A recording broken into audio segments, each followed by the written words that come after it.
Hey guys, Mr. Carlson. I want to go over your assignment, equivalent fractions. It is this assignment here. We've been talking about fractions this unit, and we've worked on reducing fractions, and now we're going to figure out what number goes in these blank spots to make the fraction, to make the two fractions equivalent. And remember, equivalent means equal. If we remember, fractions can be written many different ways but can mean the same thing, right? For example, the fraction 1/2 means the same thing as the fraction 2/4, because 1 is half of 2 and 2 is half of 4. Real quick, I can show this. Imagine this is a Snickers bar and I divide it in half. If I eat this side and you eat that side, we're both eating half of the Snickers bar. But what if I take the same Snickers bar and I cut it into 4 pieces, and I eat 2 of those pieces and you get the other 2? We've both eaten the same amount of Snickers and we've eaten the same amount as that. We've both eaten half. So it doesn't really matter how many pieces we cut the Snickers into. Half is still half. So half, 2/4 is also half. 3/6, 5/10, 50/100.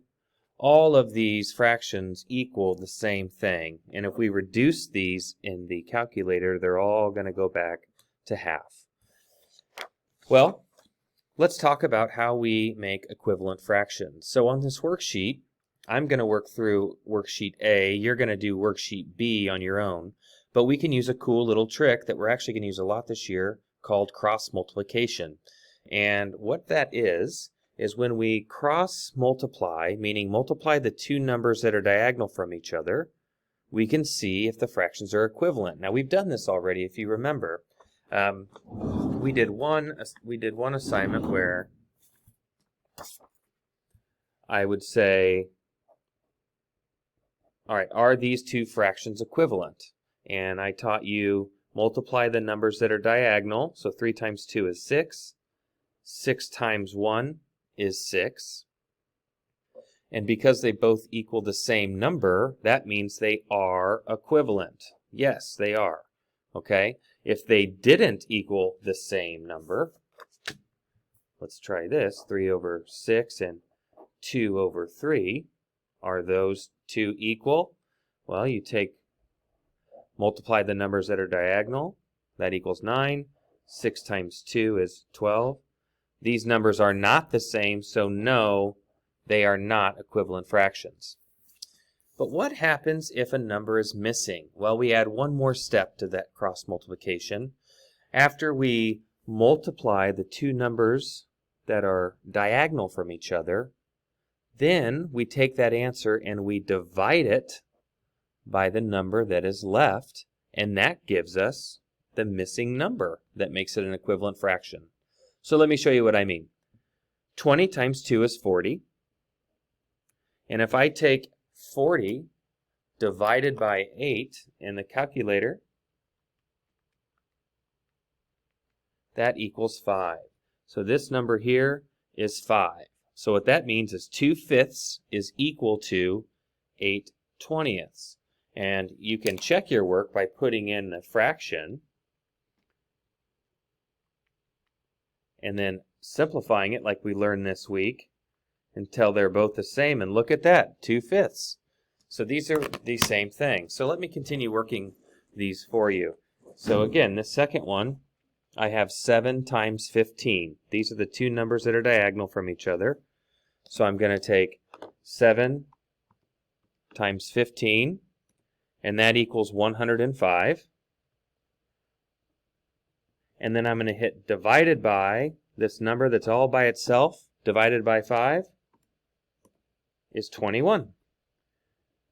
So that means 5/7 is equal to 15/21. Okay? Let's do these last two in this row. Here I have 8 times 4 are my numbers that are diagonal from each other. 8 times 4 is 32. And 32 divided by this number that's all by itself, which happens to be 32 also, is 1. So 1/8 is equal to 4 over 32. This last one here, 12 times 12 is 144. I'm going to divide 144 by that number that's by itself, which is 4. So divided by 4 equals 36. Okay, so that is how you do this worksheet. And it's good practice because we're going to use this skill when we get into proportions and ratios. And it actually is going to come in handy too when we get into our algebra unit. The last thing I just kind of wanted to show you with equivalent fractions, you also look at how we go from 2 to 8 as you multiply by 4. And did you know that 5 times 4 is also 20? So each time as the fraction gets bigger, we multiply the top number by the same number as we do on the bottom number to get the equivalent fraction. We'll get into this when we talk about scaled copies. But right now what I want you to work on is doing these cross multiplication and dividing the number that's by itself to find the missing number. Okay? If you're confused, ask for help, re-watch the video, do whatever it is you need to do to be able to get through this. But your assignment's going to be to finish this worksheet. You can bring it into class with you, or you can take a picture of it and email it to me, and that'd be great too. All right? Talk to you soon.